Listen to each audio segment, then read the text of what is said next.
श्रीराम समर्थ. 12 एप्रिलचे प्रवचन. सद्वस्तू साध्य करून घेण्याचा उपाय सत्संगती. एखाद्या दारूबाजाप्रमाणे विषयी मनुष्य वागत असतो. त्याला सर्व कळते पण वळत नाही. एकीकडे स्वतःला जो परमात्म्याचा अंश म्हणवितो आणि दुसरीकडे विषयांच्या आहारी जातो. खरोखर भक्तीशिवाय सर्व काही वाया आहे. संतांजवळ राहावे आणि भक्तीचे साधन करावे.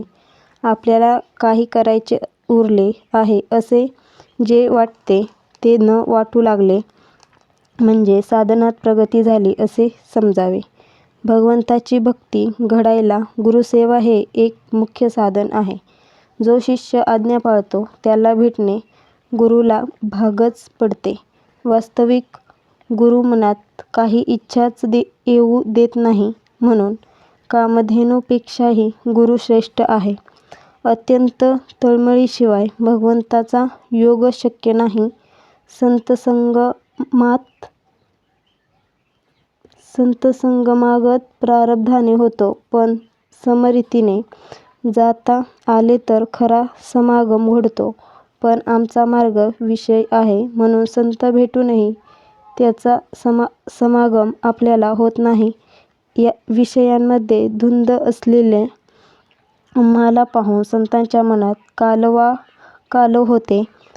त्याची आपल्याला कल्पनाही येणार नाही. आपली बुद्धी आपल्याला समाधानप्रद नेत नाही, तर दुसऱ्याची मदत घेणे आवश्यक आहे. अशा वेळी ज्यांची मदत आपण घेतो त्यांचे आपण ऐकायला नको का? भगवंताच्या जिज्ञासेचा मार्ग आक्रमायला संतांनी सांगितले. संतांना जिज्ञासा मूळचीच असते. आपल्याला ती नाही म्हणून ती उत्पन्न करणे भाग आहे.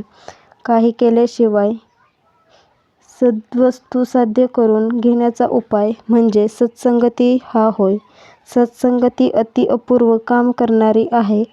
ज्याचे भाग्य थोर असेल त्यालाच ती लाभेल. एखादा मनुष्य भोवऱ्यात सापडला तर त्याला बाहेर काढण्याचे 2 मार्ग आहेत. एक मार्ग असा की दुसऱ्या चांगल्या पोहणाऱ्याने त्या भोवऱ्यामध्ये उडी मारून तो फोडायचा आणि बुडत्याला बाहेर ओढून काढायचे, पण यासाठी शक्ती फार लागते. दुसरा मार्ग असा की आपणच भोवऱ्यामध्ये बुडी मारून तळाशी जायचे आणि खालून बाहेर निघायचे. विद्वत्ता ही भोवऱ्यासारखी आहे. वरवर पाणी फिरत असते तरी तळाशी ते संथ असते.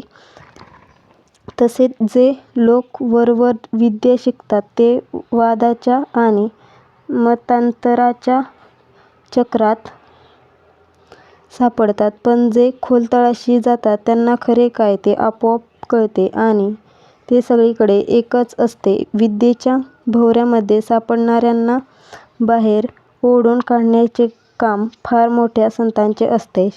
शहाण्याने त्या भानगडीत न पडावे. हजारो लोक भगवंताच्या नामाला लावणे हे खरे संतांचे काम होय.